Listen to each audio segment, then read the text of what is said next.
করে গেছে। যতদিন পর্যন্ত কোরআন এবং রাসূলের সুন্নাহ বলি আমি আপনি আঁকড়ে ধরবো, আমরা কখনো পথভ্রষ্ট হব না, শয়তান আমাদের কাছে কখনো আসতে পারে না। কিন্তু বড় আফসোসের বিষয় হলো আজকে আমরা সব থেকে দুইটা জিনিস থেকে উঠে আসি একদম কাফের। সেটা হলো কোরআন থেকে সব থেকে কাফের। বছরকে বছর চলে যায়, মাসের পর মাস চলে যায়, যুগের পর যুগ চলে যায়, আমার সাথে কোরআনের সাথে কোনো সম্পর্ক নেই। মুসলমান পরিচয় দিতেছে আমি মুসলিম, মানুষের কাছে বলতেছি আমার নামের সঙ্গে মোহাম্মদ লাগাইতেছি, কিন্তু আমার দিলের ভিতরে কোরআন নাই। আমি কোরআন চিনি না, আমি কোরআন পড়তে পারি না, আমি কোরআন মানি না, আমি কোরআনের হুকুম মতো জিন্দেগি চালাইতেছি না, আমি কোরআন থেকে সব থেকে কাফের। হাদিসের ভিতরে আল্লাহ নবী সাল্লাল্লাহু আলাইহি ওয়াসাল্লাম বলেন ইন্নাল লাযীনা লাইসা ফি জাওয়াফি শাইউন মিনাল কুরআন মিনাল বাইতুল হারাম। আল্লাহ নবী সাল্লাল্লাহু আলাইহি ওয়াসাল্লাম ইবনে বাজার থেকে হাদিসের ভিতরে আছে আল্লাহ নবী সাল্লাল্লাহু আলাইহি ওয়াসাল্লাম বলেন যার দিলের ভিতরে কোরআন নাই, যার অন্তরের ভিতরে কোরআন নাই, সেই অন্তরটি হলো খালি ঘরের ন্যায়, উন্মুক্ত একটা প্রান্তরের ন্যায়। কেন? খালি ঘর, বিরামহীন ঘর, যে ঘরের ভিতরে কোনো মানুষ বসবাস করে না, ওই ঘরের ভিতরে শয়তান, জিন এবং ভূত প্রেতে আত্মা ওই ঘরের ভিতরে বেশি থাকে। আল্লাহ হাবিব সাল্লাল্লাহু আলাইহি ওয়াসাল্লাম বলেছেন যে খালি ঘর, বিরামহীন ঘর, যেই ঘরের ভিতরে কোনো মানুষ বসবাস করে না, ওই ঘরের ভিতরে জিনের আত্মা বেশি হয়। আর আল্লাহ হাবিব বলছেন যার অন্তরের ভিতরে, যার কলবের ভিতরে, যার দিলের ভিতরে কোরআন নাই, তার দৃষ্টান্ত ওই খালি ঘরের নাই। সুতরাং যার দিলের ভিতরে কোরআন নাই, ওই দিলটা আল্লাহ হাবিব সাল্লাল্লাহু আলাইহি ওয়াসাল্লাম বলেছেন ওই দিলটা হলো শয়তানের। স্পষ্ট ইবনে মাজাহ হাদিস আল্লাহ হাবিব সাল্লাল্লাহু আলাইহি ওয়াসাল্লাম বলেন যার দিলের ভিতরে কোরআন নাই, যে যার দিলের ভিতরে কোরআনের কোনো মহব্বত নাই, যার দিলের ভিতরে কোরআনের কোনো ভালোবাসা নাই, যার দিলের ভিতরে কোরআনের কোনো বাতাস নাই, তার দিলটা হলো উন্মুক্ত একটা মাঠের ন্যায়, যেখানে শয়তান চলাফেরা করে, ঘোরাফেরা করে, শয়তান ওই জায়গাটাকে দখল করে নিয়েছে। আজকে আমাদের হালত হলো এরকম যে আমরা কোরআন থেকে কেন আজকে গাফেল হয়েছি, কেন আজকে আমরা আমাদের ভালো কাজের দিকে আমরা আগ্রহী হইতেছি না? কারণ আমাদের দিলের ভিতরে কোরআন নেই। আমার দিলের ভিতরে যদি কোরআন থাকতো অবশ্যই আমি সৎ কাজের আদেশ করতাম, অসৎ কাজের নিষেধ করতাম, সমাজের ভিতরে ভালো মানুষ হইতাম, সমাজের ভিতরে শ্রেষ্ঠ মানুষ হইতাম। কুনতুম খায়রা উম্মাতিন উখরিজাত লিন-নাস তা'মুরুনা বিল মা'রুফি ওয়া তানহাউনা আনিল মুনকার। সৎ কাজের আদেশ করা, অসৎ কাজের নিষেধ করা, এটা হলো সবথেকে প্রকৃত ভালো মানুষের গুণ। কুনতুম খায়রা উম্মাতিন, সমস্ত উম্মতের ভিতরে মানুষ শ্রেষ্ঠ, যে মানুষকে সৎ কাজের আদেশ করে, অসৎ কাজের নিষেধ করে। আপনি কখন সৎ কাজের আদেশ করবেন? যখন আপনার দিলের ভিতরে কোরআন থাকে। আপনি যখন নেককার হবেন, আপনি যখন বুজুর্গ হবেন, আপনি যখন হকটাকে আল্লাহওয়ালা হবেন, তখন আপনি মানুষকে সৎ কাজের আদেশ করতে পারবেন, অসৎ কাজ থেকে বাধা দিতে পারবেন।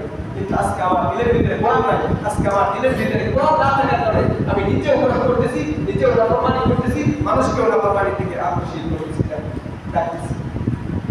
সব কিছুর মূলে বলতে হলো কোরআন। আমার দিলের ভিতরে যদি কোরআন থাকে, আমি যদি কোরআনের সাথে আমার সুসম্পর্ক হয়, দুনিয়ার ভিতরে আমি শ্রেষ্ঠ মানুষ হবো, আখিরাতেও আমি সবথেকে শ্রেষ্ঠ মানুষ হবো। নাজাতের জন্য এটাই যথেষ্ট। কারণ পৃথিবীর ভিতরে কোরআন হলো এমন একটা গ্রন্থ, আল্লাহ হাবিব সাল্লাল্লাহু আলাইহি ওয়াসাল্লাম বলেন আর কোরআন শাফিউন ওয়া শাফাআত। কোরআন হলো এমন সুপারিশকারী যার সুপারিশ কিয়ামতের ময়দানে কবুল করা হবে, গ্রহণ করা হবে। কোরআন হলো এমন বিতর্ককারী যার বিতর্ক আল্লাহ রাব্বুল আলামিন নিজে মেনে নিতে বাধ্য হবে। কিসের জন্য? যখন আপনি কোরআন অনুযায়ী আপনার জিন্দেগি চালাবেন, কোরআন আপনার জন্য সুপারিশ করবে কিয়ামতের ময়দানে, এবং কি আপনাকে হাসরের ময়দানে যখন আল্লাহ রাব্বুল আলামিন আপনাকে বিচারে কাজ করে দাঁড় করানো হবে, কোরআন আপনার সম্মুখে দিয়ে দাঁড় করাবে, আল্লাহর সাথে বিতর্ক করবে, বলবে রব্বে কারীম দুনিয়ার জমিনে সে আমাকে ভালোবাসছে, দুনিয়ার জমিনে সে আমাকে মহব্বত করছে, দুনিয়ার জমিনে আমি তার দিলের ভিতরে ছিলাম, সুতরাং আজকে তাকে জান্নাতে নিয়ে যেতে হবে। আজকে তুমি যদি জান্নাতে না দাও, আমি কোরআন তার সাথে। আল্লাহ রাসূল বলেন কোরআন এমন বিতর্ককারী যার বিতর্ক মেনে নেওয়া হবে।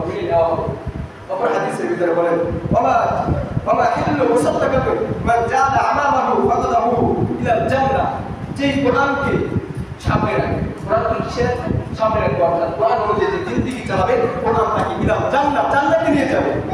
আল্লাহ রাসূল সাল্লাল্লাহু আলাইহি ওয়াসাল্লাম বলেন সহিহ হাদিসের ভিতরে আছে আল্লাহ রাসূল সাল্লাল্লাহু আলাইহি ওয়াসাল্লাম বলেন কোরআনকে সামনে রাখবে, অর্থাৎ যে তার জিন্দেগি প্রত্যেকটা পা, প্রত্যেকটা কদম কোরআনের উপর আমল করে চলবে, কোরআন অনুযায়ী তার জিন্দেগি চালাবে, কোরআনকে যে সবার আগে রাখবে, আল্লাহ রাসূল বলেন কোরআন তাকে জান্নাতে নিয়ে যাবে। আর কোরআনকে যে পিছে রাখবে, তাহতা ইলা, কোরআনকে যে পিছে রাখবে, কোরআন তাকে ধাক্কা দিয়ে জাহান্নামে নিক্ষেপ করবে। সুতরাং আমি আপনি যদি নাজাত পেতে চাই, আমি আপনি যদি জান্নাতে যেতে চাই, কোরআন ছাড়া বিকল্প কোনো রাস্তা নেই। আল্লাহ রাব্বুল আলামিন এই রমজান মাসে কোরআনকে নাযিল করেছেন। সুতরাং এই রমজান মাস হলো দামি মাস, এই রমজান মাস হলো কোরআনের মাস। এই রমজান মাস হলো কোরআনকে আমল করার মাস, এই রমজান মাস হলো কোরআন পড়ার মাস। কিন্তু বড় আফসোসের বিষয় হলো দুনিয়ার জমি আমি আপনি দুনিয়া নিয়ে ব্যস্ত হয়ে এমনভাবে ব্যস্ত হয়ে গেছি যে কোরআনের সাথে আমার সাথে কোনো সম্পর্ক নাই। আমি যে কোরআন পড়বো, আমি যে কোরআন অনুযায়ী আমল করবো, আমি যে কোরআনকে সময় দেবো, এইটাই ব্যাপার। সুতরাং আমি যখন কোরআনকে পিছিয়ে রাখবো, আল্লাহ হাবিবের স্পষ্ট হাদিস, আমি যখন কোরআনকে আমার পিছনে রাখবো, কোরআন আমাকে ধাক্কা দিয়ে হাসিনের ময়দানে জাহান্নামে নিয়ে যাবে নিশ্চিত, কোনো সন্দেহ নেই। যদি কেউ অস্বীকার করে মুশরিক হয়ে যাবে। আল্লাহ রাসূলের স্পষ্ট কোরআনকে যে সামনে রাখবে, কোরআন থেকে জান্নাতে নিয়ে যাবে, কোরআনকে যে পিছিয়ে রাখবে, কোরআন থেকে ধাক্কা দিয়ে জাহান্নামে নিয়ে যাবে। কোন দিকে যেতেছি আমরা? দুনিয়ার লোক লালসা, দুনিয়ার মায়া, দুনিয়ার চাকচিক্যবাদ জিন্দেগির পিছনে ছুটতেছি। কিন্তু একটাবার ভাবতেছি না যে আমি যখন মারা যাবো, আমার যখন মৃত্যু চলে আসবে, আমি যখন কবরে থাকবো, কবরে আমার কোনো বন্ধু থাকবে না, কবরে আমার কোনো বিবি থাকবে না, কবরে আমার কোনো সন্তান থাকবে না, এই কোরআন আমার কবরের সাথে।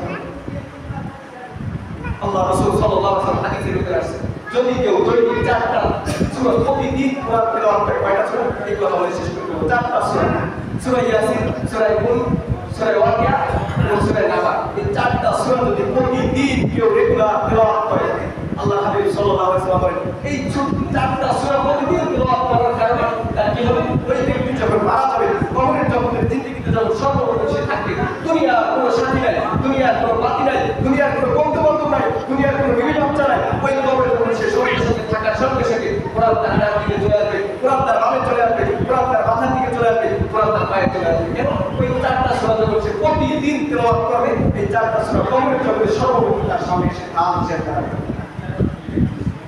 কবরের জগতে যখন সওয়াল প্রশ্ন করে জবাব দেবে, বা রব্বুকা কোরআন এসে উত্তর দেবে, পিছন দিক থেকে যখন আসবে, মায়ের দিক থেকে আসবে, কোরআন সামনে দাঁড়াবে, ডান দিক থেকে যখন ফেরেশতা আসবে, সামনে ডান দিকে দাঁড়াবে, বাম দিক থেকে যখন আসবে, বাম দিকে দাঁড়াবে। সুতরাং কোরআন আপনাকে এমনভাবে সাপোর্ট দেবে, এমনভাবে আপনাকে